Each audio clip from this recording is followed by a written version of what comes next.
Commissioner Gorelick.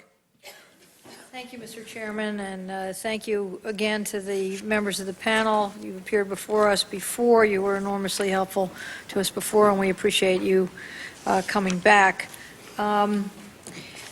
Let me, before I follow up on Commissioner Fielding's questions, just try to tie down a couple of things.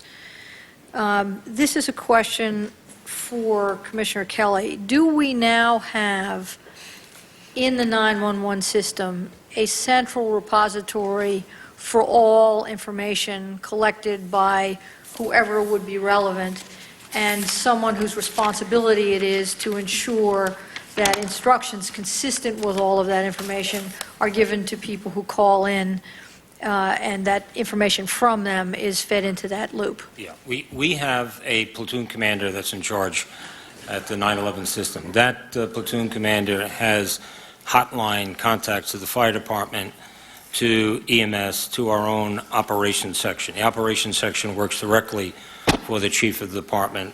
They're a clearinghouse of all immediate information. So there is that capacity, which didn't exist, quite frankly, on September 11th, to talk to other agencies to get real-time information about what's happening, kind of an overview of what's happening. Of course, they also have access to radio frequencies as well. So this platoon commander has information coming in from a variety of sources.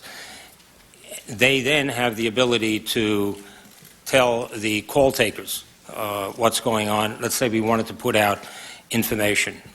Example being, well, I don't want to get into fire because there is also other dispatchers, which, by the way, the mayor is working to has a initiative for a public service answering system that will merge all of our dispatching and call taking systems. Right now, we have a police call taker who hands calls off to a fire dispatcher if it involves a fire. But let's say we wanted to give callers about a particular emergency instructions to do a certain act.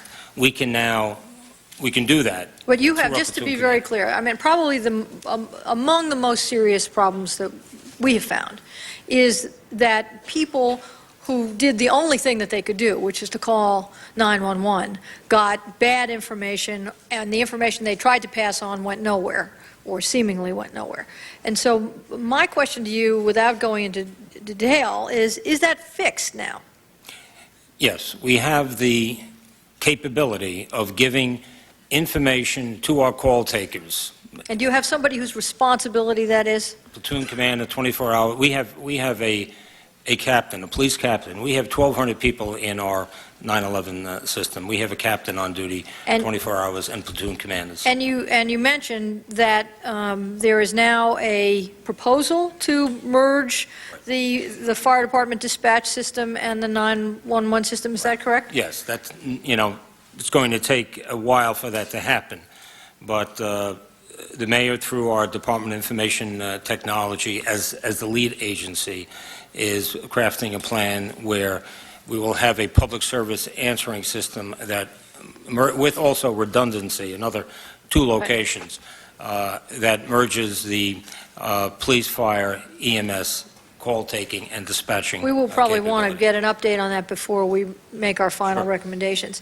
Commissioner Scopetta described the progress that has been made within the fire department in terms of the interoperability of the radios and the communications intra-fire department and also between the fire department and others. Does the police department have the same system?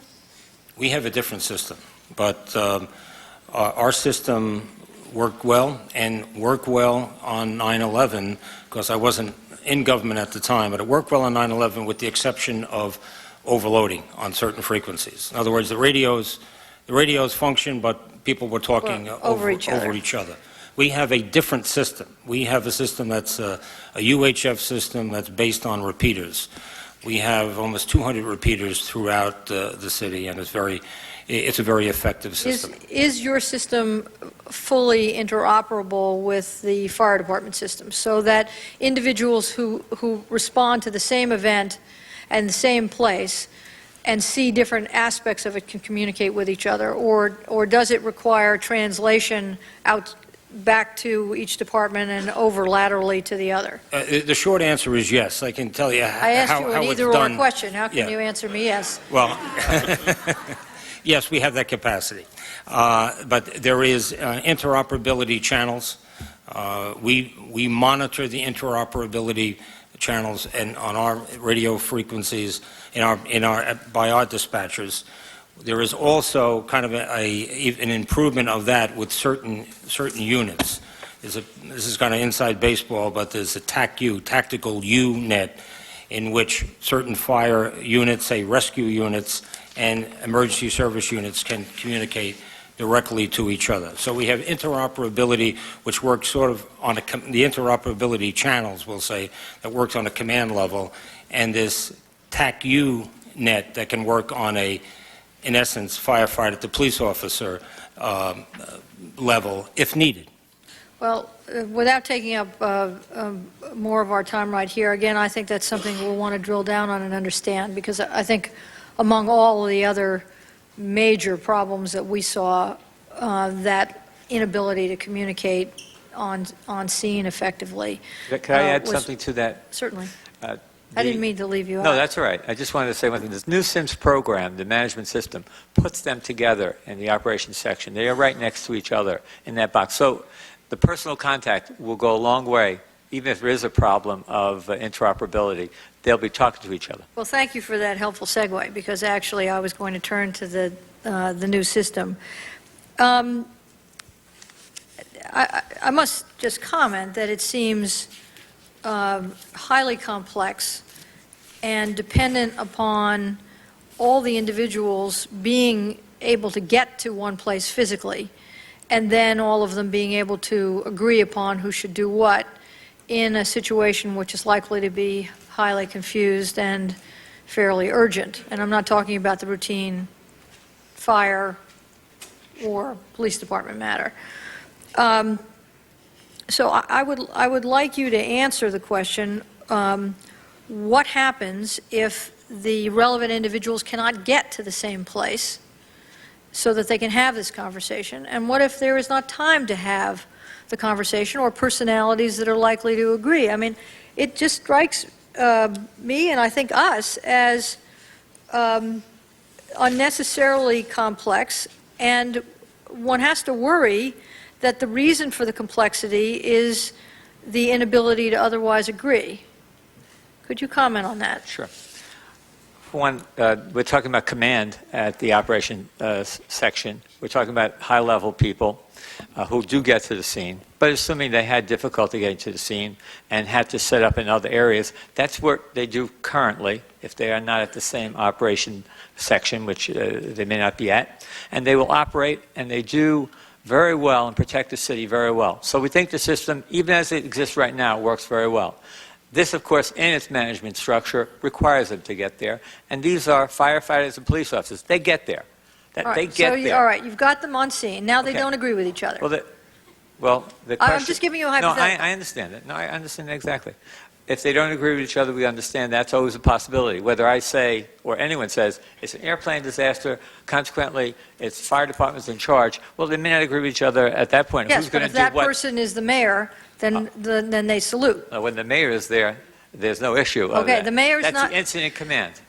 That's overall. Can I explain the structure just a little bit to you? There's an incident command, which is a unified command. At that level, Commissioner Kelly would be there. That might be on or off site. Commissioner Scopetta might be there. The mayor might be there, handling the overall incident. What we're talking about right now is the operations section, which are the guys on the line, the folks on the line, I should say, who are dealing with the emergency, directing the troops out. At that section, one, we may very well have direction coming from the incident commanders as to fire department, you're going to be handling this, et cetera. Police department, you're handling this. But there's something we don't have, that incident command, which would be a nice thing to have. You don't have it in every incident. It may be a multi-agency incident, but it may not have a full incident command. You have an operations section. These are two ranking people. There are very few disputes with regard to these folks. What you're hearing about after our disputes is lower-level people who are arguing about who should rescue who or who should do what. So in that section, we're going to deal first with putting them together. They start communicating on a regular basis. They train. They set up SOPs. We have a joint after-action review segment of this program, which means if there's a problem after any incident that we recognize, we will sit down and go through it and work out the training required to make sure that doesn't happen again. And if there is requested a joint after-action review, OEM will coordinate that after-action review in this program. Is it possible that people will not agree? One thing most of these two departments know is they know what they do well. If it's fire, they know what's happening. If it's search and rescue, they know what they're doing. Fire is doing that. If it's crime scene investigation, perimeter control, evacuation, or other things the police department does, they know what they do. Can there be a dispute? Both agencies have somewhat duplicate capacity to work at operations. We understand that. And that's something that perhaps in the future has to be looked at. But that's not a bad thing for the city of New York. It's a good thing. I'm going to make I mean to dominate it. I'm going to make an observation here, and you can comment if you wish. Sure. I'm going to take Commissioner Scopetta at his word that it is, the hard part here is going to be in the execution, and that you're going to need lots of training around the complex circumstances. So my comment is one might wonder whether a certain level of arbitrariness in deciding who is in the lead might not be better. That's one observation. Number two, you were at this for a very long time, trying to get to this matrix. No, I've been at it 4 weeks. Not you personally, not you personally. I got it done in 4 weeks. The city has been at it for a Yes, very long absolutely, time. absolutely. I And there agree. is a reason that it has not come to agreement. Right. We are not privy to those discussions, and we don't know what those reasons are, but it is a cause for concern. That's my second comment. And my third comment is, if we've heard it once, we've heard it a dozen times today, this system, you say, comports with the National Incident Command Model, or is largely based on the National Incident Command Model, or is consistent with it, or comports with it. It makes me worry that it really doesn't. Honestly, because there is real clarity in the way the national system is described. That is, one person is in command. My red light is on, and I can push this New Yorker bit just so far. But I have to tell you, I remain troubled by the timing, both how long it took to get the system in place and the timing of its issuance last Friday, the number of jump balls listed on the matrix, Commissioner Scopetta's comments about needing training, which I certainly agree with, and not that we have a say in what you do, but we do have the ability to comment, and I would just suggest to you that we need a lot more of an understanding about whether this is a bona fide effort to clearly delineate who has responsibility in the most difficult circumstances. Well, maybe Thank I'll you. just comment very briefly on that. It's certainly a bona fide effort, that's for sure.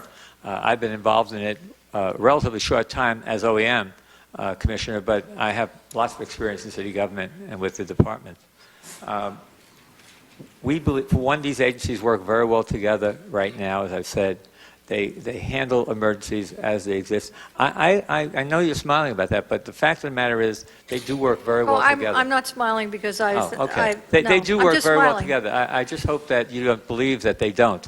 They work very well together. They protect the city day in and day out with very little problem. And at 9/11, there was no lack of cooperation between the agencies. There were other problems which you've raised, but there was not a lack of cooperation. These folks did the job together, and they suffered together. There's no question about that. As far as NIMS is concerned, NIMS recognizes unified command in the incident structure. If you look at NIMS, you'll see that. Unified command is precisely what I'm suggesting here, and that is in certain incidents. And it recognizes the talents of various agencies that will come together and make a decision as to how to deal with an incident, a major incident. And then they will tell their troops from each of the individual agencies, you go out and handle that fire here. Police department, you go out and handle this aspect of it. And by the way, if you have duplicate capability, which you do, let's assume we have duplicate capability in a hazmat incident, which we don't, not zeroing in on, but let's just say we do. PD may be the primary agency in that area, but fire department has its capability as well, and it will work in its core competency of life safety operations and in mass decontamination.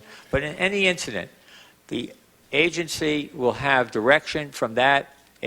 All agencies will have direction from the agency that has competence. So if it's a fire-related issue of patient care and transport or fire suppression, any other agency working with them will follow their direction. So there's no confusion about who's in charge of that operation. And no incident is one operation. No major incident is one operation. It's many incidents going on simultaneously. That's my belief in it, and I do believe in this system. Thank you.